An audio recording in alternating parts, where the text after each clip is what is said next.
I suffer from depression. I suffer from anxiety. I suffer from, trauma. And them just trying to figure out school. And I think that more and more we're seeing a lot more students with that. It used to be most IEPs might have been just for cognitive disabilities. They have trouble reading, they have trouble processing, they have dyslexia, they don't understand number sense. But I've been doing a lot of IEPs lately that are all emotional. I can't even sit in class without crying after 10 minutes. I can't even spend the whole day without having to take a break and having to talk to my counselor. I missed school for 3 weeks because I had a depression spell. And I'm like, okay, so what are we doing for that with AI? AI can do all these other things, and I've seen AI help students like, how do I write my project? Oh, here's how you write your project. How do I solve this answer? Oh, here's how you solve the answer. How do I deal with my depression? And he's just kind of like, did you know depression is defined by Merriam-Webster? And it's like not giving you a real answer.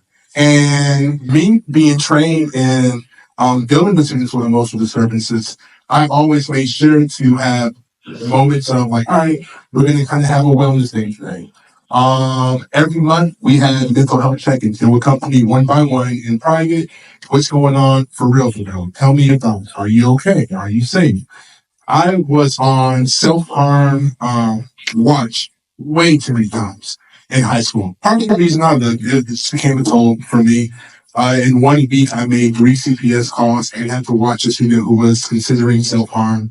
And I'm like, this is crazy. How is this not the focus of our school right now?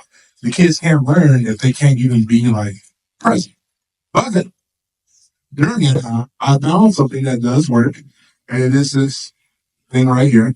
And this is not like a plug for anything like this. I wanted to bring this with me already. I didn't even know they were going to be here at CUE, so that kind of worked out perfectly. But it is called a student and teacher reflection station. So this is something that's really dope. And you were talking about paying for stuff. Right now, you can demo this for free. I have more information on that at the end of this presentation. But it's really, really cool. And it's really worth talking about. So, it talks back to you. It's easy to set up. I'm going to get through all this stuff. It's very easy to set up. All I did was turn this on, use an app on in there. It's very durable too. So if you use it with students who may have tantrums, or they may drop it, or they may get upset, it's fine. It's going to be fine. Here's the really good stuff. Engaging reflections. It's kind of like waking up and looking in the mirror before going to work and doing your affirmations. I'm going to have a great day. Everything's going to be okay. Or just talking to yourself. Oh man, I really kind of double booked myself today for my meetings. What am I going to do? And it kind of stops there. But with this, you talk to it, and then in a few minutes, it gives you AI-driven insight. So you get personalized feedback and analytics to track your growth. So I'm going to let you guys come up here eventually and look at this. I want to read you one of mine.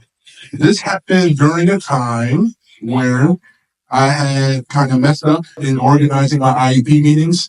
So I talked to him for 2 minutes. Hey, I'm having a rough day. I kind of double booked my IEPs. I don't know what I'm going to do. I have to make a reschedule one, but I don't want to get into any legal trouble. I'm a little stressed out, but I know I can get through the day. That's all I said. Right after that, you gave me like an exercise. Hey, let's do some breathing. And I did some breathing with it. I was good to go. I came back later, and this is the feedback that they gave me after I talked to them. Tory, it's great that you're reflecting on your work with the IEP and recognizing areas where you want to improve. It takes courage to admit feeling anxious or insecure, and it's important steps towards growth. I'm impressed with your determination to seek extra help and improve your skills. Remember, making mistakes is a part of learning, especially when you're new to a task. Setting a goal to attend an IEP writing class and seeking guidance in the STEM lead are excellent ways to gain confidence and expertise. Keep pushing forward and don't be too hard on yourself. With practice and support, your skills will surely develop. That's great. I was so happy to get that feedback because most times you just kind of talk to yourself and then you leave it at that and you're just kind of ruminating on it for the rest of the week. Like, all right, well, I know what I did wrong, but how do I fix it? And as educators, it can be hard to go to another educator and say, hey, I messed up. Like, what do you do? Because you don't want to, you don't want to seem like you know what's going on. And so, one second. Okay. And so I've been using it in my classroom with myself, with other teachers, with my aide who came in once and had bad neck pain. and say, hey, I have that neck pain. It's kind of hard for you to be at work today.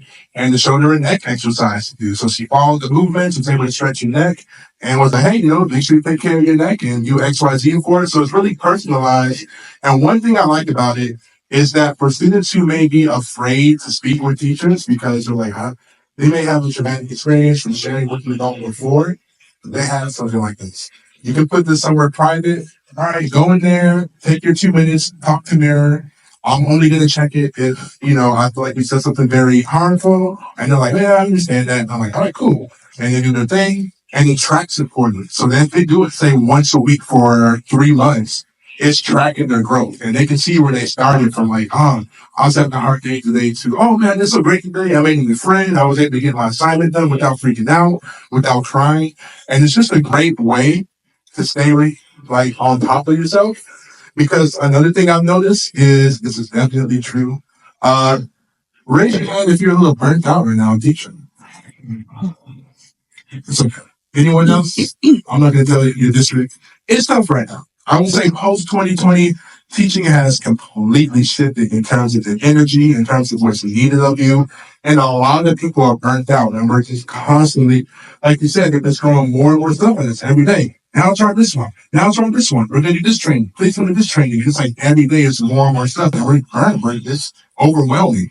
And there's really no time for us to like seek help. Not everybody wants to or can afford a therapist. There's no counselors on site for the staff, even though I think there should be counselors on site for the staff. And so this is where this can come in.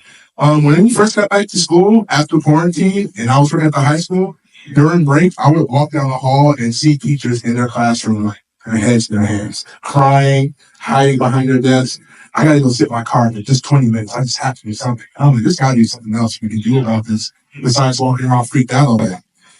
So I encourage you to check this out. Come up here and look at it. If you want to do a reflection, I'll have that set up for you as well.